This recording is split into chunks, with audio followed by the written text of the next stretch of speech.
not portrait. You guys understand what that means? There's some of those examples right here. So portrait is kind of when your iPad or your phone or your device is up and down, like a portrait of a person. Landscape is when it's turned on its side, like a landscape painting, right? Yeah, some people might say hot dog or cheeseburger, right? We're doing these cheeseburger style, not hot dog style, okay? And the more you interrupt, the more time this will take. So just try to keep those questions and comments to yourself. Okay, the goal of designing this book cover is to introduce your main character or characters, preview your story's most important moment or moments, and then kind of to tell people where this story takes place. A lot of you, if I showed you a book cover, you could give me the gist of the story just with that cover. For those of you who are sitting closer, this book is called The Word Collector. What can you tell about this story based off the title and the picture that you see on the front? Raise your hand. You got something? Yep. He what? He collects words. He, where someone we identify as a he, has words all around him. Does he like words? No. How can you tell he likes words? What's telling you that he likes words? I know you guys know what this means. Thank you, Wesley. His facial expression. What about, is he like pushing them away? What is it about him that's telling you that he's open to these words? Aiden?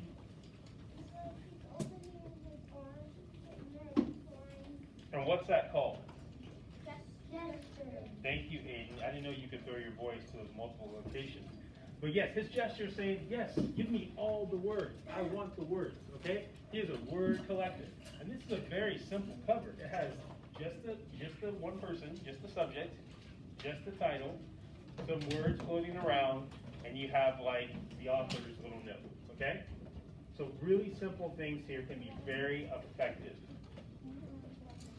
Okay, so you're going to introduce your characters, your main, most important moment, and then like the setting or plot. Now in this case, we don't know where this story takes place, do we? We don't know if it's outer space or in the sky or in a cave, like we don't know. Maybe that part's not the most important. You may not do all of these things in your cover, but if you get one or two of them, it's going to be a good book cover. Let's look at another example. This is one I pulled from your reading library here, called Charlie and the Chocolate Factory, okay? You probably know this story, so it gives you a bit of an edge. And I'll wait for the comments to come down. What does this book cover tell you? Yeah, Noah? This one's kind of tricky. It's a chocolate factory. I do see candy. Chocolate factory in there. I do see candy. This one's kind of tricky. Kind of threw you a curveball, yep. And it kind of says the character Charlie. One more time? And it kind of says the character Charlie. Right. So it leads me to think, is this Charlie on the cover? Yes. Oh, you guys have what is No. Charlie is no. But it's still telling you a main character. There might be more than one main character that maybe is not on the cover, okay? So, for instance, if you might see a story about Eggs. the Big Bad Wolf or Little Red Riding Hood, but sometimes the wolf is on the cover, not Little Red Riding Hood, right? Or you might see a story about the Three Little Pigs and the wolf is on the cover, not the Three Little Pigs. You can introduce other characters if it's a more, I want to say arresting, but a more attention-grabbing image. Find the thing or the character that you think is the most important, that's going to make people say, ooh, I want to read that book, okay? And that's what you put on your cover. Not just any character from any part of the story. Find the most interesting part. Okay, let's talk about elements of these books. There are only 5. Who can read these 5 elements for me? Yes? Title, author text, Maybe. Tagline. Subject, and setting. Okay, so let's look at some covers. It's just 2 covers. This one has a title.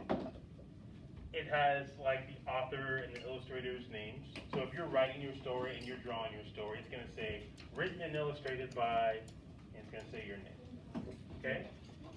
Sometimes there's like a tagline or some little thing that kind of tells you, gives you a hint what the story's about, like almost like a movie poster, you know? This one says, "There's no place like someone else's home." Does that give you a clue what happens in this book? Yes. Right. And then you can also see that, you see from the indoors, these wild animals are coming inside. That's all you need to know about that story. It's like, oh my gosh, a bunch of animals from the outdoors are coming in someone's house. How crazy. And that is why it's called The Great Indoors. This one doesn't tell you that much. It has the title, has the author's text. This is kind of a tagline. It's more like a subtitle. You have the setting and you have the subject, the main character. What can you tell about the book based on what you see on that cover? Yep.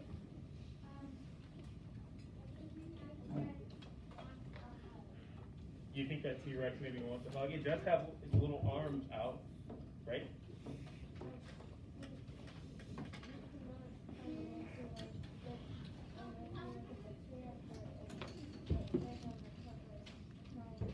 That's right. So something that McGuire just pointed out, it says tiny T-Rex. Normally we're used to seeing T-Rexes that are like massive and scary. This one's like small and cute, and it's got its arms out in a very inviting way, and it kind of looks like it needs a hug, and it's sad. So it's already communicating like, oh, this is not a normal dinosaur story, okay? Yes? It's telling you that the setting is in the outdoors. Yeah, it's telling you it's outdoors. Yep, the setting is communicating to you that this is maybe prehistoric times, or it's a jungle, or something like that. No? That people are too afraid to give him a hug because he's a T-Rex. And so you're kind of inferring and guessing at some possible tensions in this story of like, oh man, this little guy needs a hug, but maybe people don't want to hug a dinosaur. Okay, that's great. Yep. He looks lonely. He looks lonely. That's great. What tells you that? But his face looks sad and it looks like no animal near him. He's by himself. That's very good. So quantity is telling you that he is by himself. His head is tilted to the side a little bit, which is his like gesture and facial expressions kind of saying, oh, I'm kind of by myself. And so really, you guys are reading these book covers the way we read portraiture, portrait art, and you're realizing how much is on you to design a good book cover. Now, do these animals in your story, are they safe? Isn't the very nature of your project about endangered animals? Yes. So I don't know what story you wrote, but it would be totally appropriate for you to have an animal on the cover that's kind of maybe in trouble or lonely or concerned or worried, because you're trying to communicate something about these animals. It's not just like it's great to be a rhino. Maybe like, hey, there's some problems with being a rhino. Would that fit into a story about like yours? Yes. Yeah. So think about facial expression and things like that. Okay, let's get a couple more. So sometimes you don't have a lot of plot elements. Neither of these really tell you much about what happens, but it still gives you a vibe. So like a feeling about what kind of happens. So what do you think this story is about? And tell me what you see that makes you think that. Yeah. Okay. So the grand dude, who is probably this older guy in the middle. Jordy, what do you think? I think it's like maybe the ocean, because there's like, it looks like kind of sand and there's seesaws and stuff right on it. I like that you noticed these pieces of the setting. And it looks like water and there's. I love that you noticed that, Jordy. I wonder if anybody else has a different reading or interpretation of those things. What do you think? I would say that just by what it looks like, I'm guessing that it's about, the kids probably like seeing I don't know if it's like their grandfather, but it does kind of look like their grandfather. Yeah, they're all looking at that main person, yeah. Ashley. Looks like they're going like maybe exploring. Very good. So the words exploring come to mind, adventure, travel, journey. all come to mind because I've got telescopes and map elements and kind of like postcard type stuff. It looks like they're going somewhere, maybe with their grandpa, right? And it looks like it's a good thing. This is not like, grandpa's kidnapping us. This is like, no, we're going on an adventure with our favorite person. Like, hey, granddude, it's a happy story. Okay, what about this one? What do we get from this? What do we not get from this? Jordan. It looks like he's in a grocery store and he has like friends and he comes to life. Okay, so this is definitely about an egg that has glasses and expressions, which is not a normal egg. Maybe some other people we haven't heard from. Wesley. His facial expression looks like he's a good egg. Yeah, he looks like a happy, good egg.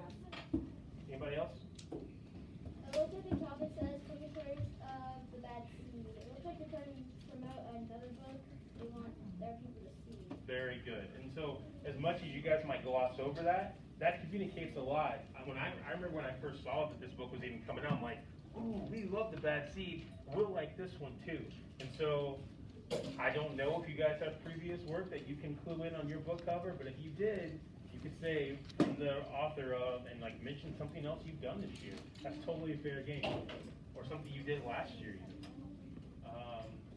Yep, not a lot of plot here, but you do get setting and you do get kind of like some interesting things. Okay, couple more, then we'll be done. Yeah, I like these books a lot. Think about quantity in this case. What are you finding out about this? I know I told you guys a little bit about this book. No? That they like superheroes. They do like superheroes, good? They're making the title, it might be a Cardboard Kingdom, and they are making they have superheroes in a cardboard castle.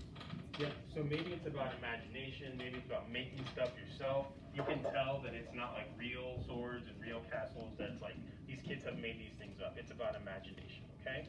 And is it about one person or is it about all of them? Right, because none of them are bigger than the others.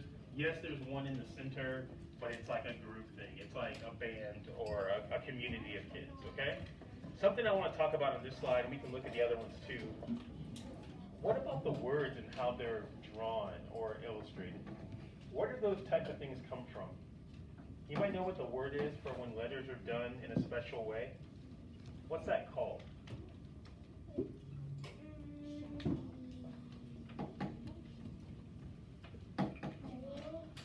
I'll give you, it's called a font. From an illustrator's or designer's standpoint, it's called a font. Some are original drawings, some are things from a computer. Like this is probably something from a computer that you could type in what you want to say. Some are probably drawn, okay? And when you're designing your book cover, fonts are super duper important. A font can make your story look scary. It can make it look happy. It can make it look kind of like zany and off kilter if you put the title on there in a weird way. Notice how many of these are in the center of the top. Top and center. Top and center. And the ones that don't do that, let's go back. This one kind of curves around this compass. This one's top and center. Top and center. This one's in the doorway that you're walking. It's inviting you to look down the cover of the book, so it's lower. Let me see, there's one more here. Yeah, A Place for Pluto. This one kind of curves around the planets. It shows you all of these things in that little solar system. Okay? And so you don't have to put your title top and center, but you do need to think about where you put it. And furthermore, I want to give you one more resource here. If you need fonts, I know that when I'm drawing letters, I'm not super good at letters. I need examples of what things look like. So there's a website called thefont.com, and it basically is a place for, if you were using a laptop, you could download different fonts for your laptop. But in this case, one of the things you can do here, let me show you. I think I have it pulled up on my laptop somewhere. So this is what the website looks like, and it just has hundreds and hundreds and hundreds of fonts. And you can search by different types and genres of fonts? Somebody give me one of their book titles. Aiden. Sea Turtle, which is called Sea Turtle. Okay, we might finesse that a little bit and look for a story of the sea turtle, the adventures of sea turtle. Let's say the adventures of sea turtle. There's a spot right here called preview. Oh wait. There's a spot right here called preview. You can type in your idea of what you need the fonts to look like or what it needs to say. And you guys can put your hands down. I don't need any more suggestions right now. If I can type this out.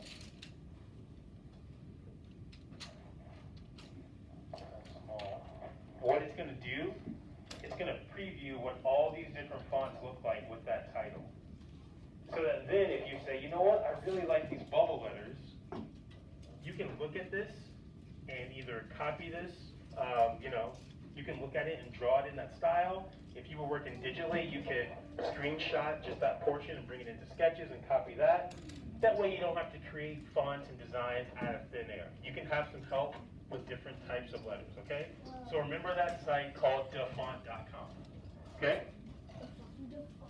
Any other questions for me before you get started?